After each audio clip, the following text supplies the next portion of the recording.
Dear friends, प्यारे मित्रों, आज एक बहुत रोचक विषय पर मैं बात करने वाला हूँ। A very interesting topic. और वो विषय ये है कि किसका गुरु महान है, which is the greatest master in the world. And when I am saying गुरु, तो मैं आध्यात्मिक गुरु की बात कर रहा हूँ, क्योंकि सामान्य गुरुओं की तो कोई चर्चा होती नहीं। जो फिजिक्स पढ़ाते हैं, केमिस्ट्री पढ़ाते हैं, मैथ्स पढ़ाते हैं, उनसे भी हमको बड़ी बड़ी प्रेरणा मिलती है, मगर वो इस दौड़ में नहीं आ सकते जिसमें आध्यात्मिक गुरु। Who is the greatest spiritual master in the world? So, some of you may be aware, and those who are not aware, let me tell you that I am also a disciple of Osho Rajneesh, who is quite a famous guru, but many gurus are not so famous. बहुत से गुरु हैं जो उतने प्रसिद्ध नहीं हैं। तो अभी मैं अपने किसी मित्र से बात कर रहा था, और उनका कहना था कि भाई एक फला फला गुरु हैं जो ओशो की दुनिया के एक बड़े प्रमाणिक गुरु हैं, और अगर ओशो की दुनिया में कोई सच्चा आदमी दिखाई देता है तो वही गुरु है। तो मैंने कहा चलो, ये बात तो ठीक, ये आपका दृष्टिकोण। फिर एक और मेरी अन्य मित्र हैं, उनसे मेरी चर्चा हो रही थी कुछ दिनों पहले, तो उन्होंने कहा कि भाई जो मेरे गुरु हैं तो वो एक आंतरिक वैज्ञानिक हैं, मतलब एक इनर साइंटिस्ट हैं। जैसे एक वैज्ञानिक काम करता है उस प्रकार से मेरे गुरु काम कर रहे हैं। मैंने चलिए ये भी बात ठीक। फिर कुछ समय पूर्व, लगभग 5-6 वर्ष पूर्व, मुझे विचार में आता है, संस्मरण की मैं किसी से बात कर रहा था, इस विषय पर चर्चा चल रही थी, तो उन्होंने कहा कि भाई जो हमारे गुरु हैं, उन्होंने ओशो के संबंध में, यानी कि आचार्य रजनीश के संबंध में ये कहा है कि वो सब्जेक्ट, ऑब्जेक्ट और स्पेस, ऐसी कुछ बात वो करते हैं, बड़ी जटिल, आध्यात्मिक तल की बड़ी ऊंची बात, बहुत ऊंची चर्चा जो आम आदमी की समझ से बाहर है। तो ऑब्जेक्ट, सब्जेक्ट और स्पेस में घिरे रहे उससे नहीं निकल पाए। इस कारण से उन्होंने अपनी इतनी भीड़ जमा की। नहीं तो जब व्यक्ति इस सब्जेक्ट, ऑब्जेक्ट और स्पेस, इसको हिंदी में क्या बोलेंगे मेरी समझ में नहीं आ रहा। मुझे पता है वस्तुनिष्ठ, व्यक्तिनिष्ठ और स्पेस, आकाश, तो ये इन 3 चीज़ों के अगर पार चला गया तो भीड़ इकट्ठी करने की क्या आवश्यकता है किसी गुरु को। तो मैंने कहा भाई ये भी ठीक। फिर अपने अपने तर्क हैं। एक मेरे मित्र हैं, उनको मैं किसी गुरु के पास लेके गया तो वो बोले कि भाई ये गुरु तो बेकार हैं आपके। और एक अन्य गुरु की बात करें, इसलिए भाई उनका ऑरा बहुत गजब का है, इतना मैग्नेटिक ऑरा है कि आप उनके पास जाओ तो खिंचाव बन जाता है। तो मैंने कहा कि जब ये इतने सारे मतांतर हैं तो सबसे महान गुरु कौन होगा। इसका मुझे उत्तर तो यही आता है कि मैं स्वयं ही सबसे महान गुरु हूँ। हर व्यक्ति सबसे महान है अपने आप में, तो उसका गुरु भी महान होना चाहिए। If I am great, then my master has to be great, obviously. But just a few days back I put a video in which I said, let us start saying the thing that it's my perception. Nobody wants to say this, because if you say it's my perception, then it's not the absolute truth. And your master is the greatest has to be an absolute truth. For example, I personally believe that Osho is a rare master in a sense that he accepted life totally.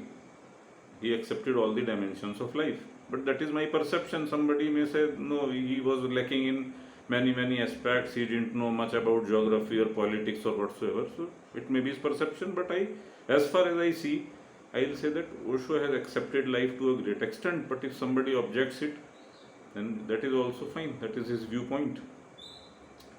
So it is high time that we understood that each one of us is traveling on a unique path, and there may be some people who resonate with you on that path.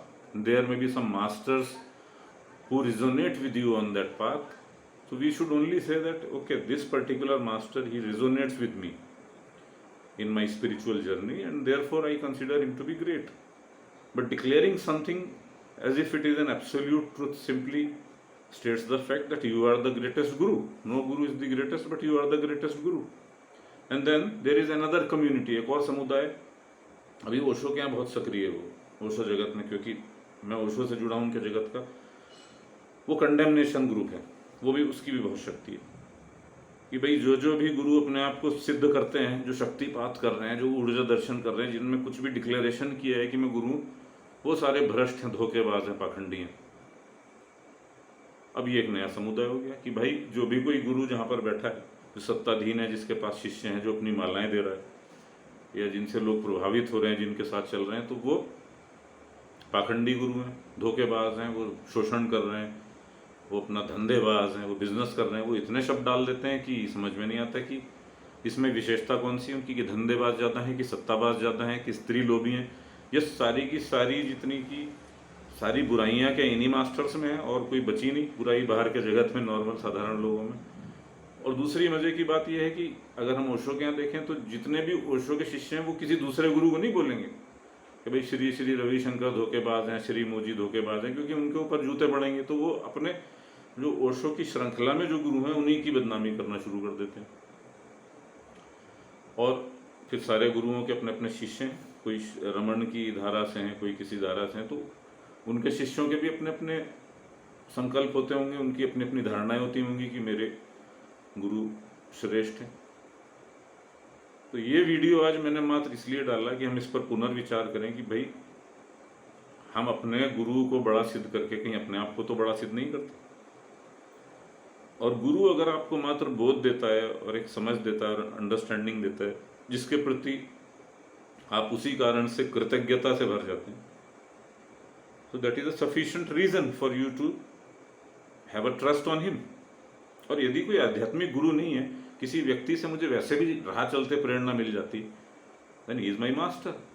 I have been inspired by many people in different fields। In the field of music, I learned music from someone, I learned physics from someone, I learned engineering from someone, and I am indebted to all of them। They were great and good in their right।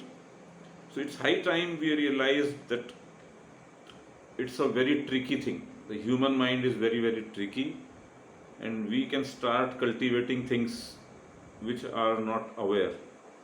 And I will also add that if you are connected to a real master, then finally he'll free you of his own clutches। Then he'll set you right on your path, and then he is not actually interested in either his appreciation, and he does not mind his criticism also।